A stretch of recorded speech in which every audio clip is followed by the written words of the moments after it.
we play with the best players in the industry.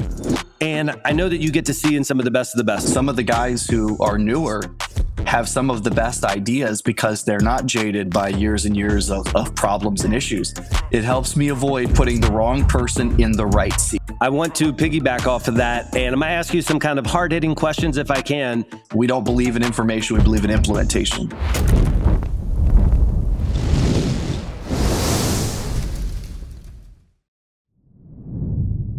All right, guys, welcome to the Leads to Deals podcast, where we talk about everything from leads to deals and everything we talk about leads to deals.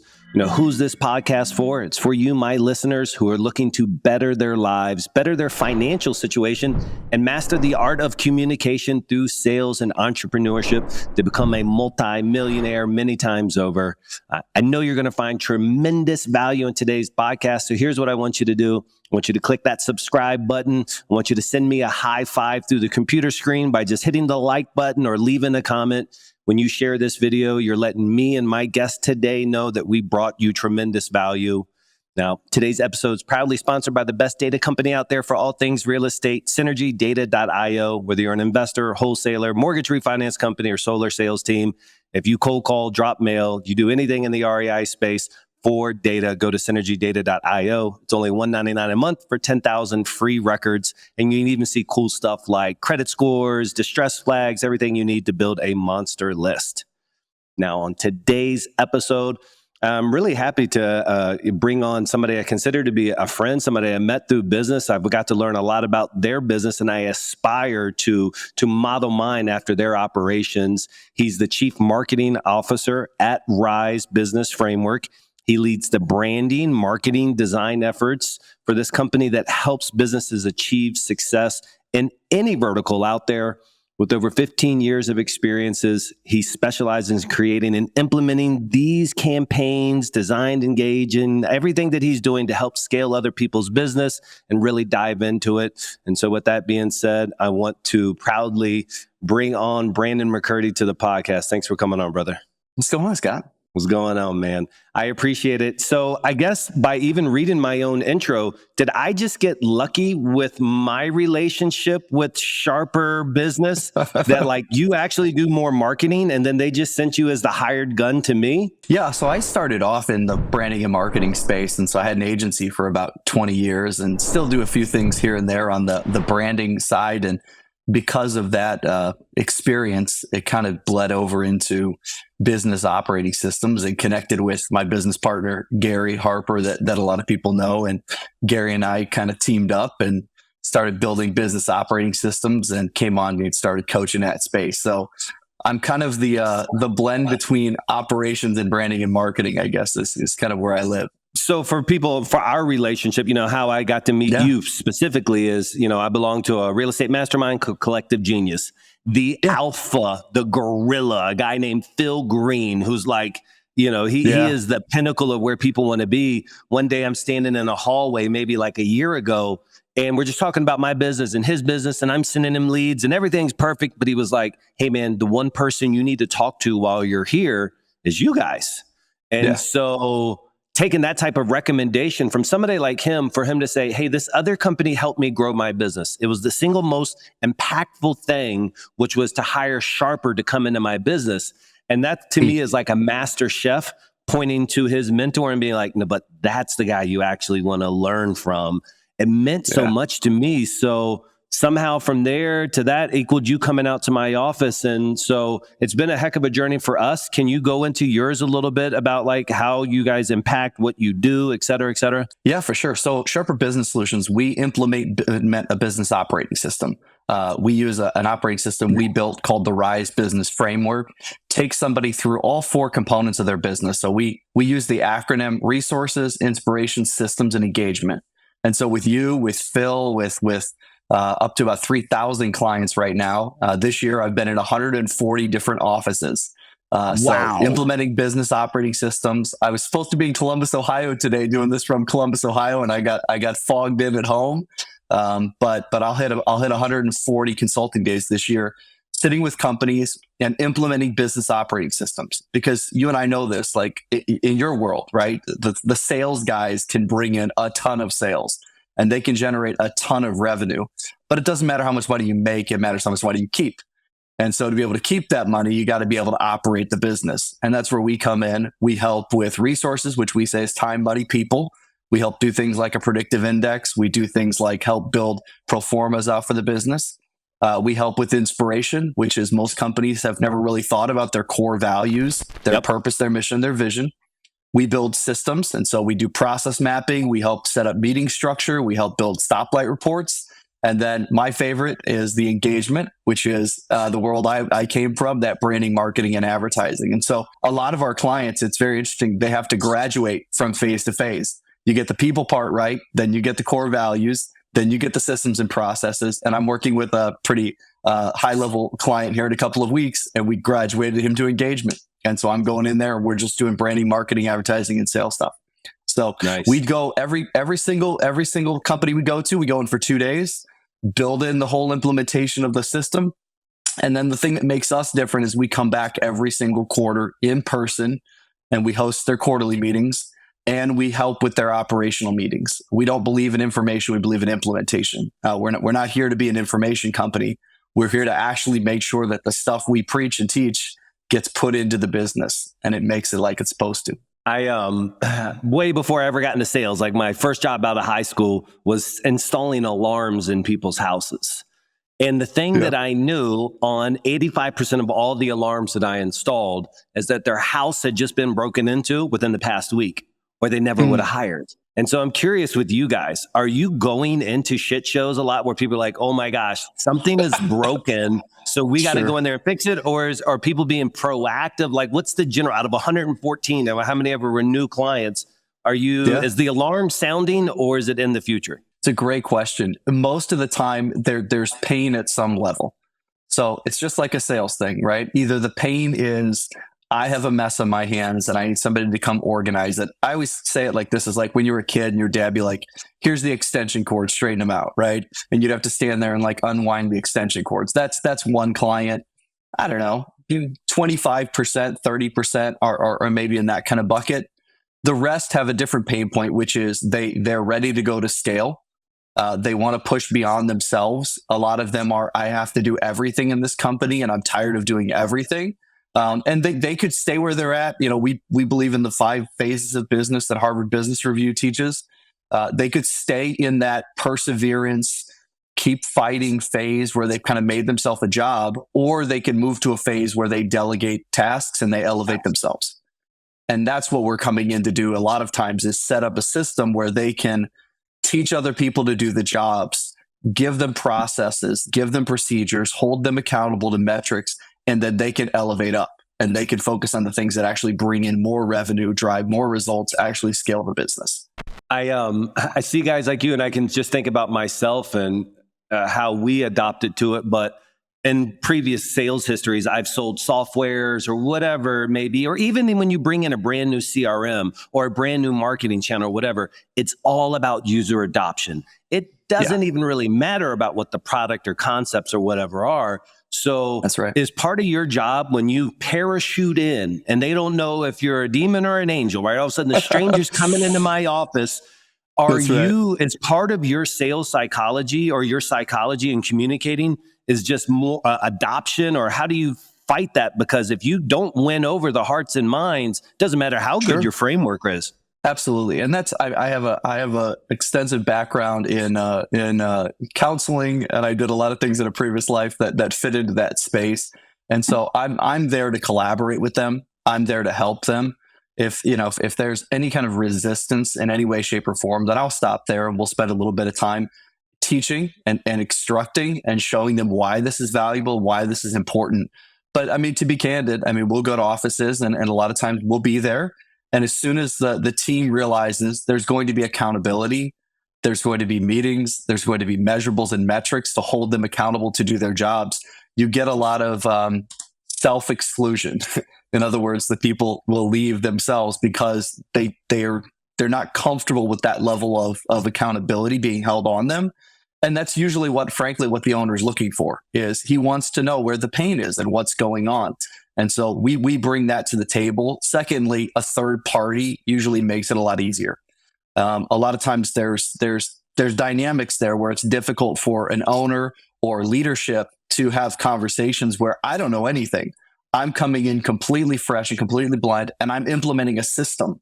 I'm not giving you my opinion. So it's a system, and whether you want to agree or disagree with the system, it's a same thing. It's very much like a new coach coming onto a football team. Here's our playbook. If you don't want to adopt our playbook, then that's your prerogative.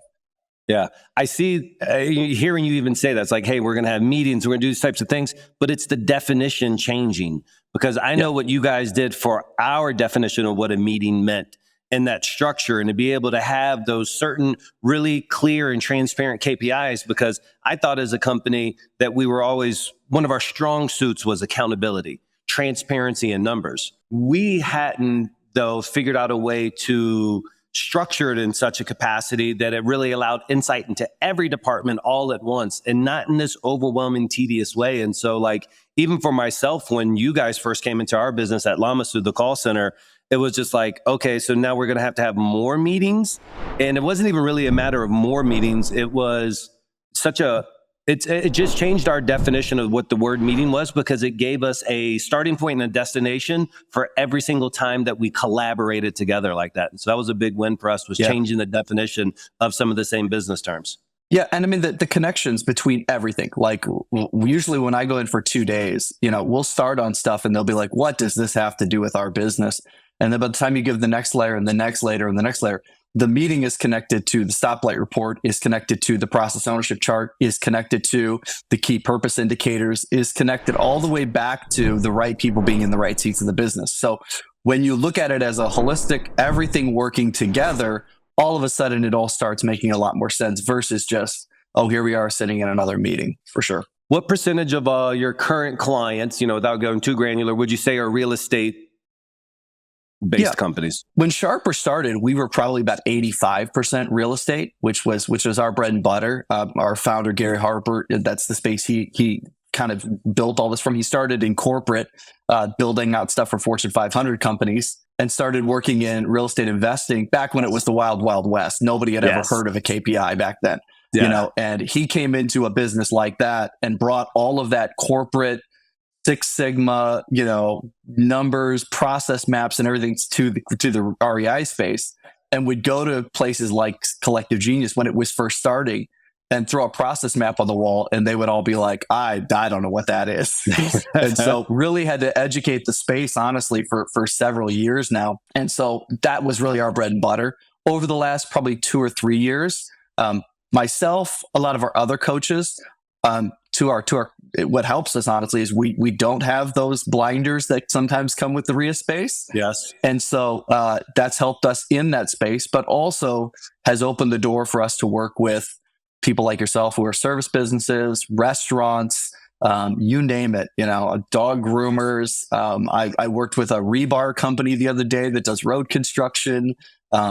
Business systems are business systems. And that. I mean, like the stuff we put in your business is applicable to any business. Yeah, they're universal truths. And I think about you, and there's an old biblical parable, and I forget what it is, but it was just something like a king at some point said, hey, I want you to go collect all the greatest information on earth and bring it back to me. And then he said, condense it. And then he said, condense it. And ultimately it came down to like the 1 or 2 sentences or 1 or 2 words. That's what I feel about you guys, is you guys get to go into so many different businesses and collect so many little golden nuggets of like, oh, that's what's really cool about how they're implementing this. And that's a new twist on our basic concepts. And you get to bring that to the next company, as well as some of the pitfalls. And so like no business is overwhelmingly unique. Like the same things that I'll face will be the same things that he faces and she faces. So I love that you guys get to see the best of the best and some of the worst of the worst, and be able to offer that advice to the cowboys, particularly in the REI space, which are most of my followers, young, energetic, full of momentum, but maybe not direction. And so that's why I love what you guys are doing in that regards. It's a huge benefit for us is we play with the best players in the industry, and we work with the best guys in the industry. And so we get to see the best habits, and in every business, we get to see all the skeletons that are in the closet. You can't, once you start doing a process map, there's no hiding any skeletons in the closets. They all come out. And so we're able to really help problem solve in a way that others just don't get to see so often. And the other side of the coin, which is some of the guys who are newer, have some of the best ideas because they're not jaded by years and years of problems and issues. I mean, I was with a guy recently and 6 months in the space and was doing something where you're just like, that's got to be the coolest thing I've ever seen. And being able to get to that and so many reps of it. I mean, to the point, I do 4 or 5 clients a week. I mean, in different regions of the country. I had a client in Fort Lauderdale, Florida one day, and I was in Seattle, Washington the next day doing a different client. Those are 2 very different businesses, but the ability to see so many different things, you just get so many reps in that I can almost look at somebody and say, hey, look, I'm meeting your employee here. Intuition's telling me, we might have a problem there. We might need to make an adjustment to his process. We might need to put some more accountability in, whatever the case might be. Yeah, I want to focus on the cowboy part, because one of the main reasons why I got into this vertical, at least the REI space, is I already had this other successful marketing company in South Florida. When that ultimately sunsetted and I heard about this industry, the very first thing that I did, and I tell this story all the time, Brandon, but I just filled out forms on competitor websites because I wanted to get an understanding for how people treated the sales cycle. Yeah. And I was arrogant. So I'm going to repeat the way I was thinking then, although my thinking is somewhat involved, is I was just like, look at all these small town hobbyists. Like, nobody's really treating leads the right damn way. These guys are making enough money to have their kids in football and soccer, but nobody's trying to dominate. And I just happen to be the companies I filled out the forms on. Now, I get it. There are the Phil Greens out there. There are the Frank Cavas. There's some really dominators out there in the space and beyond. There's a good chunk of them. But my first thing was like, okay, this is a highly disruptible space because everybody is fractured. And like, you can go into any small town and just dominate. And so since you have that as the backdrop of, it's more customer service that generates money than a lot of times sales that generates money. How are you coming into people's office and helping drive a sales culture when you have an administrative and a degrees background? And, I don't see you, I could be wrong, but I don't see you grabbing fireworks and exploding them in the office. But when you come into somebody's business, what are you doing to help them with sales culture? What do you see with sales culture? What are people probably experiencing in their office right now? Yeah, great question. It's so particular and specific to a business. So this, we did this in your business. We go through and we do a predictive index on everybody in the business. And immediately I know based on that, if they have 3, 4, 5 sales guys, based on the combinations of those profiles, what kind of sales team I'm working with. So, if you speak PI, high B, low A salespeople means they're going to be very friendly. They're going to be but they might have a hard time closing. They can't close, right? Or I might end up with high A, low B salespeople who are very dominant. They can exert influence over somebody else, but they get horrible reviews because they get the contract at any cost. Again, my background comes more from the marketing space. I'd rather attract with honey. I want to draw them in, and that's usually the offset is whether or not I need to be a little bit more of the marketing guy to help some aggressive sales guys to kind of throttle it back a little bit, or I need to be a little bit more pushing and say, okay, no, we can't be so friendly. We got to get the contract at the end of the day. And it really is figuring out what the team is and building the process around that team. Or number 2, if we have a blend of the team and some are too friendly and some are too direct, then looking and saying that the owner, what kind of company do you want to build? Do you want to build an aggressive sales team that's going to close people? Great. We're going to have to push this guy to be a little more aggressive. Or do you want to be Mr. Customer Service where you're everybody's best friend, but you lose a couple contracts because they have a hard time getting the signature? What do you want to be? And that's really up to the owner to decide what kind of business he wants to run. Is it? Because is the other one, I always say, and I was taught, you'll lose more deals by not being aggressive enough than you'll ever lose by being too aggressive. And so of that 2 pathways there, if I were, it's like, hey, listen, I'd rather see them with a little bit more lightning in their pockets than not.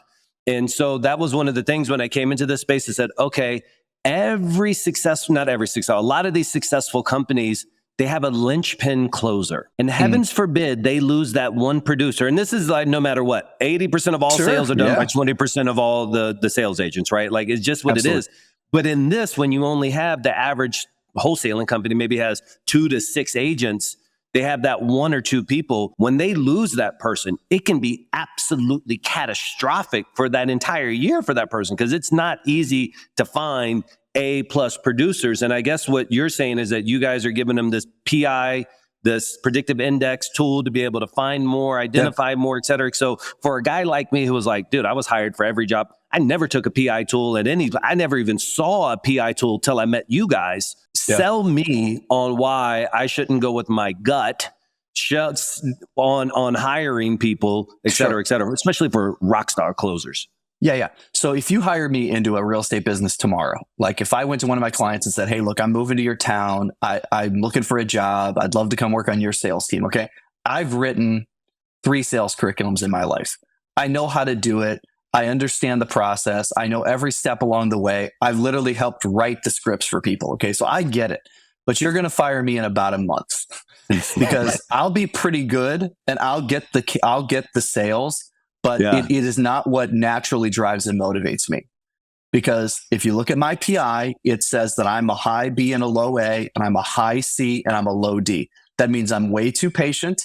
That means I'm way too friendly. That means I'm way too collaborative to close the deal. Now, can I do it? Absolutely. Am I going to be your best sales guy? Absolutely not. What PI does for us is it helps me to avoid having to rehire every 6 months. It helps me avoid putting the wrong person in the right seat. I need a salesperson, and I know that based on your business, for example, I can know what the cold callers should look like, what the salespeople should look like. If I took somebody who had a guardian profile and I stick them in sales, they're going to hate their life. If I put that same person in accounting, they're going to be incredible because it's their natural drivers and motivators. Yeah. And when I can line those 2 things up, now I can take what I need as a business, what they need as a person, put those 2 things together, and it's much more efficient and much more effective, proven by test after test, science after science. The government started using profile testing back in World War II to make decisions, and businesses today still do it. It's incredibly accurate. Yeah. What's crazy about those testing is it's almost like, I don't know if you remember back in, the 80s, 90s, they'd have these people who said like they could see into the future, or they were mediums. That's what it was. And like some guy would walk through a crowd and he would tell them things that like, and the person would be like, oh my God, yes, I did just have this in my, oh, you must be thinking about my uncle. So part of me, when you started going over the PI test in my business, was like, this is just like me reading a horoscope. Yes, of course, yesterday was a stressful day because whatever. But then once you really start absorbing it, you're like, oh, this is actually like, especially when you show it to people who are close to you and you're like, look at this. They're like, oh yes, I see. So it definitely has some value for me. Yeah, for sure. But in your business, you need those people to be very friendly, very sociable, be able to talk on a phone and be able to have a conversation with somebody over and over again. And there's certain people where they'll text you just one word, like, okay. Like if I text you, I'm a high B, I'm going to write you a long text and say, hey, Scott, hope you're having a great day. How's your family? How are the kids? Life's good, blah, blah, blah, blah. By the way, how was your day? Somebody else might just go, day, ? What's going on is a high B person versus a low B person. And if I don't know that, I'm going to send some guy who is not, he might be very friendly in an interview, but is not driven by being around people all day. And I'm going to stick him in a sales environment. He's going to hate his life. Well, what does that do to his production? Statistically speaking, we know that if we put the right person with the right PI in the right seat, statistically, there will be 34% higher performance than somebody who you don't line that up. So it's like hiring 3 and getting a 4th for free when you do it right. Yeah. What I think about is what you said about the length of tenure. And I just know because I've been on so many sales floors, and it would always blow my mind how many people would like bounce around. And I always thought it was just like, okay, well, you're just a degenerate and you don't have stickiness. But what would happen is they would come in and they would do okay, and then they would crash and burn, and then they would go to the next sales shop because this was the only skill set they have. And then they would last 3 or 4 months, and then I would see somewhere that they were living in another city, working at another, and they would just bounce and bounce and bounce and bounce and bounce. And they would always take this like recharge period, and then they would put themselves through this pain again. And they never were really able to take their sales career and change it into anything or grow within it. It was always just enough. And I think about this when you talk about the PI, it's just like that was the wrong person, and they were forcing themselves in this seat, and the companies could make money off of them. They didn't lose money on them, but they just weren't a foundation of the company. And most salespeople, so if you look at a PI, there's an A, a B, a C, and a D. The D is the low rules and structure, which is why they need to be in a company environment. That's why great salespeople should go to companies where they can make a lot of money doing great sales and stay there, because that low D means they have no rules and structure. In other words, they're not going to go figure out the processes. They're not going to go figure out how to do TC work. They're not driven and motivated by it. Just go close. And that's what a lot of the times we're working with companies and saying, don't have these killer closers sitting on phones or filling out deep information on a CRM. Get them in front of people and close. That's what they're designed to do. And every time you feel that resistance to them doing tasks, sometimes it's just they're lazy, but most of the time it's just, I'm not motivated and driven to do that. And so guess what happens? I don't do it. Yep. And so we want to do those things of line it up. I want to piggyback off of that, and I'm going to ask you some kind of hard-hitting questions, if I can, about the REI space, right? And because I got a lot of wholesalers and investors, people who watch us that we communicate with, share our kind of energy with. And I know that you get to see in some of the best of the best. So face-to-face versus virtual. What are you telling people? Face-to-face every time, all the time, every chance you can possibly get. The only time I give somebody the ability to say that virtual should happen in their business. If you're somewhere like Atlanta, Georgia, where it's 2.5 hours from one side of town to the other, okay, fine. There's probably going to be some virtual stuff take place until you can get big enough to put an acquisitions agent on that side of town. The best of the best are in person. I don't know how else to tell you. The top 5 clients we have right now that everybody would know their names, they are doing everything they possibly can to go belly to belly, stand in front of a seller. The leads are too expensive. When you sit there and break down, we do this every day. We break down cost per lead, cost per contract with somebody. When I finally show them how much it costs them to get a lead, most people are a lot more motivated to go in person. Because when you show them a number like $400, $500, $600, $700 to generate a lead, all of a sudden it's like you either take $500 and light it on fire or go work the lead. And most of the time that working the lead is much better done standing in front of the person, for sure. One of the things that I love about face-to-face sales, and I do a lot virtual too, but one of the things I love about face-to-face sales is it has such a visceral reaction to the entire sales floor versus just a disposition in a CRM. Because when you walk through that door with your clipboard, or you walk through that door and your head's held high, or you're looking down, when you come back from that face-to-face, you're either bringing home some food for all of us to feed off of, or you're not. And it just, you as the CEO, like, especially if you're on the sales floor, you're a director, you get to see it. It's so easy just to click a little disposition in a CRM and be like, not interested. Exactly. To somebody's house and do not interested. That's the reason why I like that. Yeah. I look at it from a marketing perspective. Like, everything for me is customer journey, right? And I look at a customer's journey and I spend a ridiculous amount of time thinking about the customer and what they're going through. And I just think in my head, practically, I'm going to sell this property having never met somebody, having never sat in front of them, having never shaken their hand, having never had experience with them. It feels like a disconnect in a customer journey. Can it be overcome? For sure. Do people do it? Absolutely. Is it the best way? The marketer in me says that a brand is a promise, and I have to fulfill that promise. And the sales experience is the main component of fulfilling the promise I made when I sent them marketing, when we had the phone call, when we did those things. And that promise is better fulfilled, in my opinion, with somebody standing in front of them. Now, that comes with the caveat that you have to train your salespeople. You have to teach them. You have to give them resources. You have to send them with things. Like, the amount of people who don't take a leave behind a quality, spend some money, hire a graphic designer, get something made that is a piece that says we are leaving this with you as a token of our appreciation for spending time with us today, or whatever, is blows my mind. And so all of that is part of an experience. But I'm in the middle of it right now. There you go.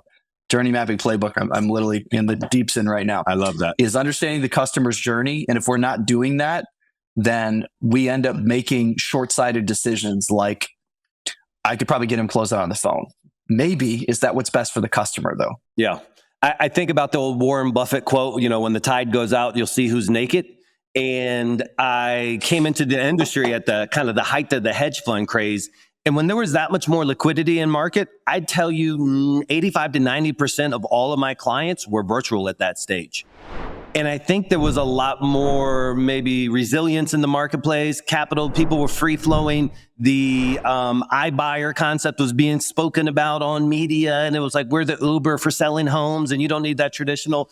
And I think it was, I hate to use the word easier, but it was a little bit more accepted, I think. Yeah. And so I saw a lot of the guys going that way. But over the past year, I've watched almost all the guys who flipped virtual go back to face-to-face. And what I tell customers that I can see empirically in the data, this is my standpoint from working with affiliates, is the guys who are face-to-face have a longer conversion tail, but they have higher spreads and lower fallouts.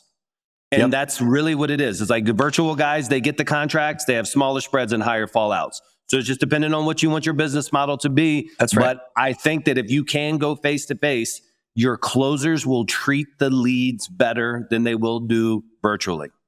If you have that luxury.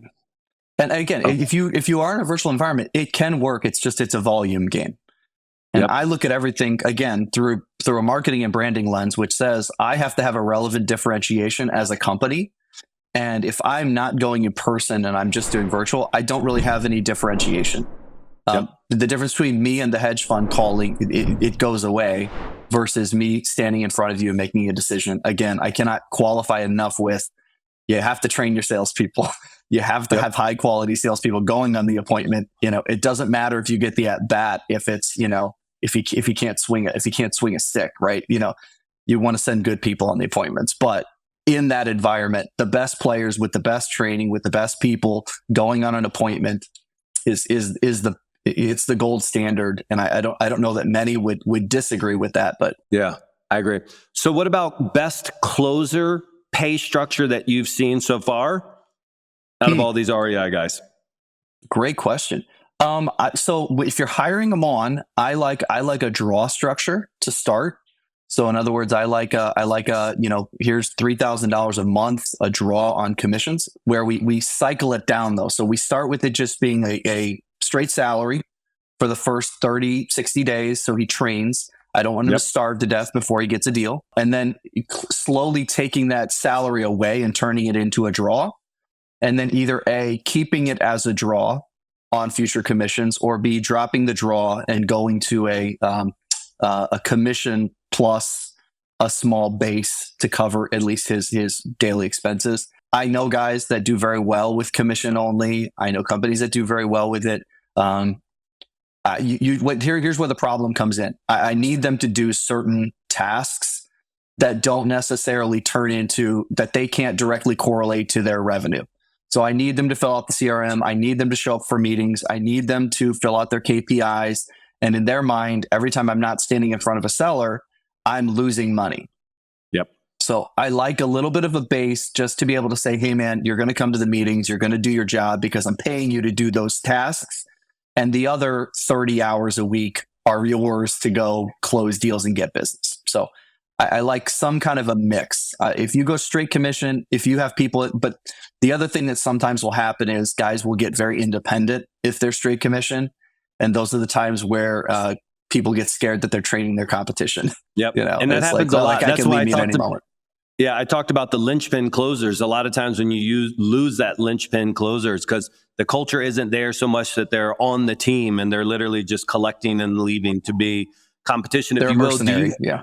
Yep. Do you have a kind of a number that you see, like people are paying potentially in percentages? Like you're like, hey, listen, if they're getting a good base, we're typically paying them 7. Does it scale? Like, hey, first deal 5, second deal this, or after X amount? Like, what have you seen as a really good compensation structure on percentages? It's all over the place, man. It's really 6 to 10% on the acquisition side, anywhere from 3 to 8 on the disposition side is kind of the windows.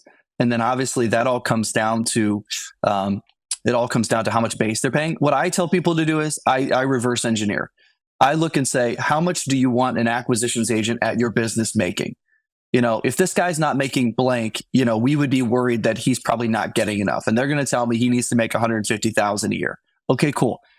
What kind of salespeople are we hiring? Are we hiring, again, I'm going to go back to the PI and I'm going to see, are they more risk averse or are they more risk tolerant? If they're more risk averse, then I might take that 150,000 a year that they want to pay the sales guy. And I'll say, great, we're going to make 50 of it base because he's more risk averse, right? And the other 100, and that's where we build his KPIs from.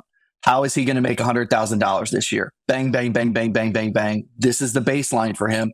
Therefore, if he's not hitting his numbers and we show up for that weekly meeting and the stoplight report says he's not hitting his numbers, I, as a sales manager, am thinking he's not getting to 150 this year.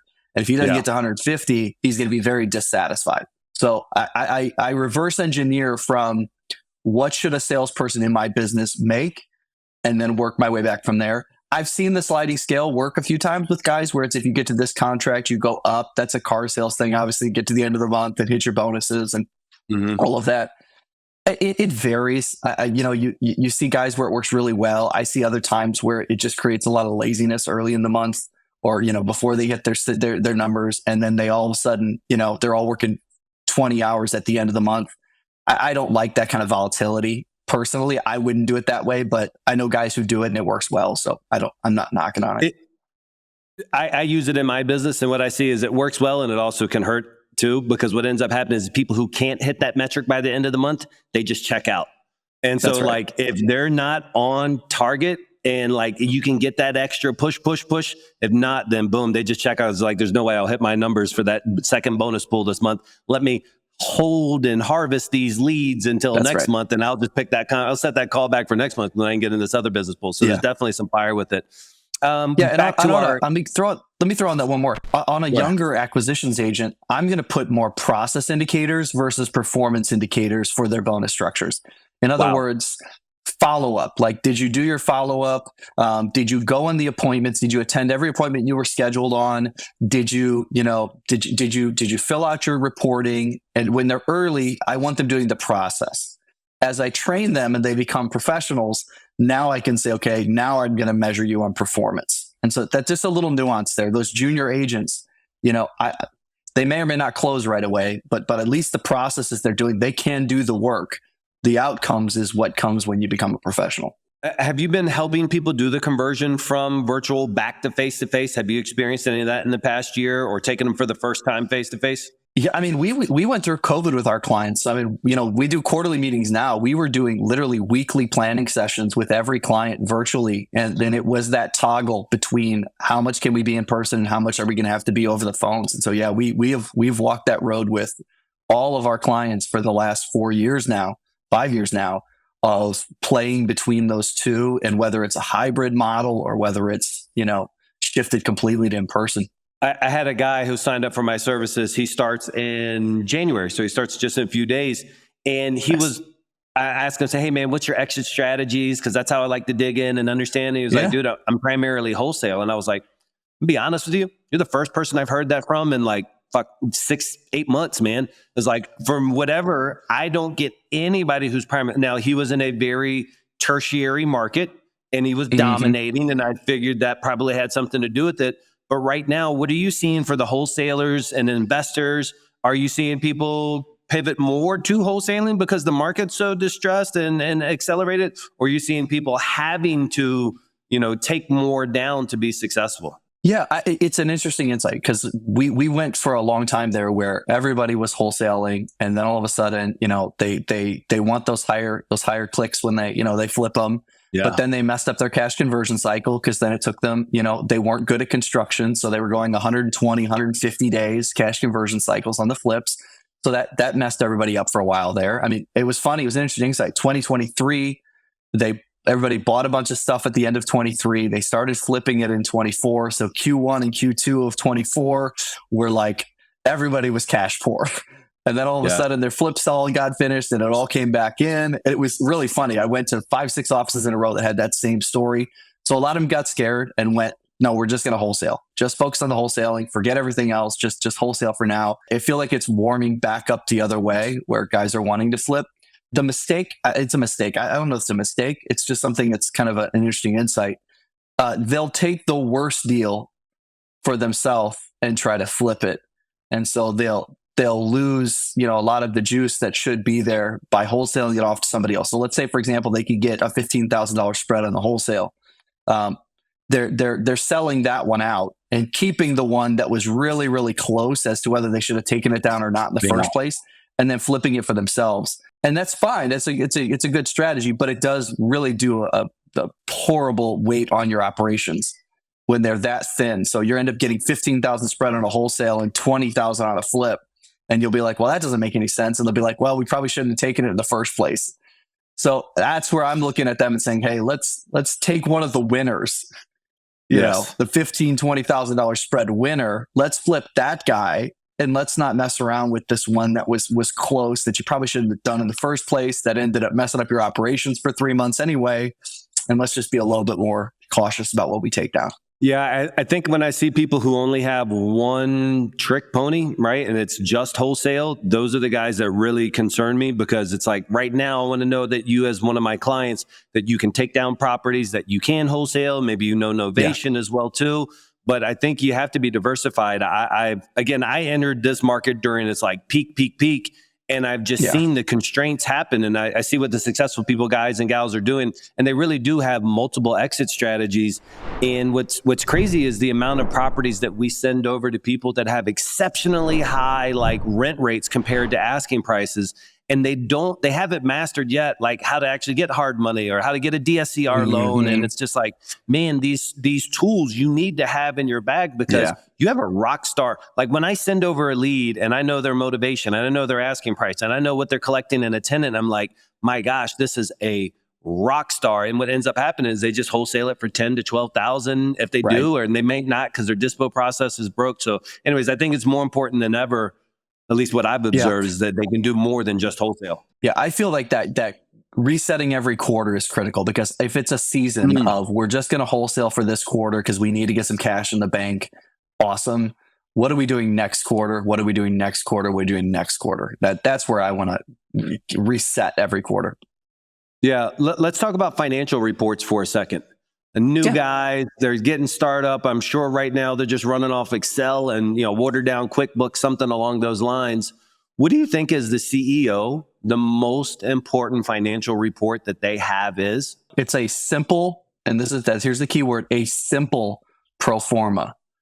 I sit with more companies where the finance department, I probably 10 times in the last month, where I'll have a CFO sitting there and then the CEO, and we'll break down a pro forma, and I'll break it down to, one line of revenue and 4 lines of expenses, right? That's it.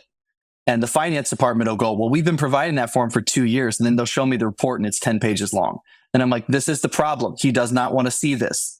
He wants to see, what is my staffing expenses? What is my sales commissions? What are my operating expenses? What is the miscellaneous bucket of education, of masterminds, of other things we're doing, right? And my marketing expenses.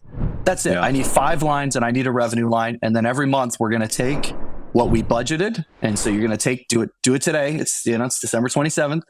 Go and create a spreadsheet, January through December of 2025. What's your projected revenue every month? What do you think you're going to bring in? And then 4 or 5 lines of what are your expenses going to be on that? Because first, number one, it's going to show you this business is a 20 to 35% profitable business if we run it right?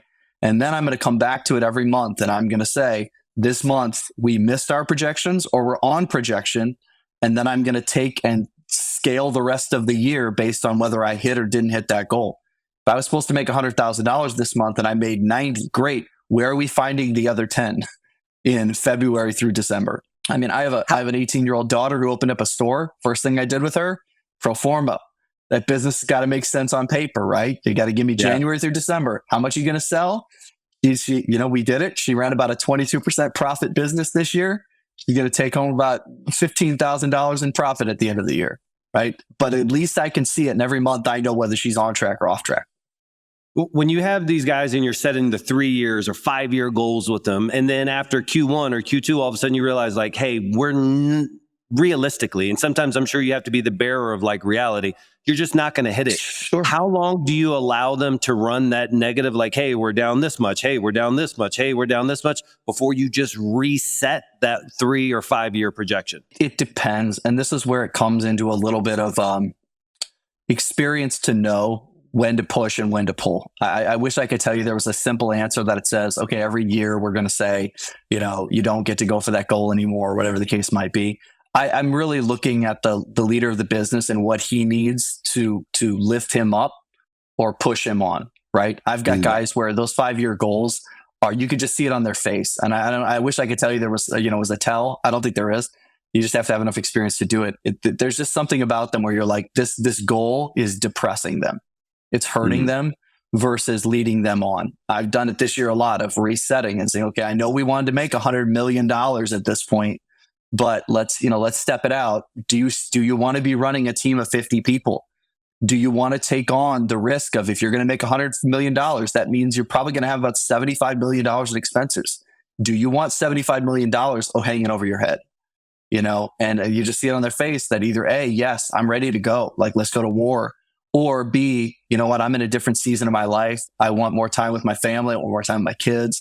I don't want the risk. I don't want to do all these things. And just being willing to say, okay, let's adjust to where we actually want to go now versus, what we might have thought one day. When we make a 5-year goal, I'm always looking and saying like we're going to California. If we end up in Colorado's pretty great. Right. I mean, it's a pretty great place to be. Like, if we don't get, like, that's a great goal, great outcome. If it aligns to your purposes as a person and that's who you want to be, amazing. We should totally go for that. But at the end of the day, like, you running a $50 million business is not a joke. Like, that's a serious company. You should be proud of it. Yeah. One of the things that I, as the CEO, is I struggle with our bigger goals is that it's the additional pressure of, like, you don't want to let the people down below you, irrespective of what my wants or my needs may be. It's like, hey, we all sat in a room and we all agreed to this thing. And this is all, we all know we have the capacity to do it. And it's just a matter of, like, where you want to, as the CEO, to, like, have that balance of, like, okay, this is what I know is my vision, but also we made these promises and you don't want to break those. And so I can't imagine what you see at scale with those types of nuances. I mean, to be candid, it's a lot of really good self-awareness to say, hey, I want to be the CEO of the company that I created and I made, and I'm not willing to give that seat up. And so if I don't want to take the company to that place, we need to change the goals of the business. I had a business that wanted to do $100 million, right? And the owner of that business acknowledged that he was not the guy to take them there. And he hired a CEO. And he let somebody come in and drive his car, because he's like, you know what? I still want to build $100 million business, but I'm not the guy to do it. And it's just that kind of self-awareness. And that's a bit rare to find somebody who's willing to say, hey, I'm just not the guy. So it's either you got to adjust the business to your personal desires and wants, or you got to build a business and be willing to let somebody else drive the car. Out of curiosity, when you think about core values that you guys are really good at helping people establish and get them set up, do you have some, like, rock star core values that you just love? Like, you've heard a couple of them, you're like, man, this is great. For me, it's literally just something that is memorable and can stick in your head. Right. Yeah. So if you can't remember it and it's some ambiguous word that nobody really knows the meaning of, then let's get rid of that. Right. I'll give you mine just because I don't want to get into somebody else's. Mine stick with me. So they're truth, they're timeless, and they're together. For me, it means that a truth, I want to hear the truth. Tell me the truth. Let's work in truth. Timeless means we do work that lasts. It's timeless. I don't want to do things that are trendy. I want to do things that are timeless. Together means I'd rather fail together than win alone, right? If you can't articulate your core values, they're probably not the right ones. And so I like ours with Sharper. We have a core value of belief. We believe in our clients, and if they don't believe in us, then we don't work together. And that's really the key thing is, do you make decisions off of your core values, or are they just a poster on the wall? Yeah. I was speaking to somebody. I just went to CG a couple of weeks ago, and a buddy of mine, he's got an office in South Florida, and he was like, dude, everybody keeps on recommending Gary and, Sharper Business, blah, blah, blah. He's like, is it worth it? Is it whatever? And I'm trying to explain to him, and it's so difficult for me to explain. It's like, dude, it's you don't know what you don't know. And so I'm not in your business, but I know that what I appreciated the most is I was filled in on blinks. And then I tried to explain to him Asana. And I was just like, dude, even something as simple as Asana. And he's like, well, isn't that just like a task management? I was like, it is, man. But they got this really cool waterfall way and this vision, and it allows you to do. And I can say, as cheesy as it sounds, that Asana dashboard had more impact on my business, the way that you guys have it built out and the way you've trained us to utilize it. It had a bigger impact on my business than any other thing that's been provided. And there's been so much value. But that right there helped us organize so much. And so that's what I was trying to explain to him. I said, I don't know which one of these 7 golden nuggets they're going to go over will be the one that impacts your business. But this right here revolutionized the way that we as a team collectively communicate. That's awesome. Yeah. I mean, it's like sales. It's like what you provide. I mean, when I refer somebody out to Lamasu, it's like, look, you could spend the next 2 years building a cold calling center, teaching people how to be savages on the phone, and be killers on the phone. You could go do all that by yourself, and you probably could maybe figure it out, or you could just turn it on, right? Yeah. And that's really where we're at is, hey, look, there's nothing we're teaching that's some earth-shattering idea you couldn't go find on a YouTube video on your own. But we're not giving information. We're selling implementation. We're going to hold you accountable to using that board like you're supposed to use it. We're going to teach you how to make it right. We're going to use it to hold you accountable for it. So we sell speed just like you. It's like, do you want to figure this out over the next 5 years? Or do you want to figure this out over the next 90 days? I got a cute story to share with you. I don't know, 9 months ago, right around the last time that you were here in Colombia, and or at least meeting with my staff, and somebody had referred me to somebody who was a business coach, a mentor, CEO coach. Ended up being they were a competitor, they thought, of yours. And I know you guys intimately well. And so this guy is trying to tell me about their business framework and why it's better. And then we don't do this thing and then this other thing. And I'm just sitting there and I'm like, bro, these guys have never talked smack about any other company out there. Like, sharper leads from the front. We're doing our things. We're not worried. And it was just so interesting to be around this guy, because I didn't even think of like, oh, do you guys have competitors in the space? Obviously, you're a business, you must. But just hearing the bitterness and the amount of contracts this guy must have lost to you guys, it was refreshing. And I was like, man, I wish I could screen record this shit so I could send it to Gary and be like, hey, listen to this guy. But anyways, I think you guys lead from the front. And what I was thinking about this morning about you guys is I wind this down. It's like, not every successful company in the REI space uses Sharper Business. But every company I've met who uses Sharper Business is successful. And I think that's what matters. And I speak to it, what the impact that it's made to my company. I see the impact that it's made to others. And the Titans use you guys, and it's impacted the business. So for my followers, for my listeners, for my clients, Brandon, when they want to learn a little bit more or even apply to work with you guys, how does that process work? Yeah. So if you go to sharperbusiness.com, a couple of different things, you can just schedule a call in there and we'll jump on a call with you. We'll go through and do a business assessment, just figure out if we can even help you, what that would even look like or how we help. From there, our product is we come in for 2 days.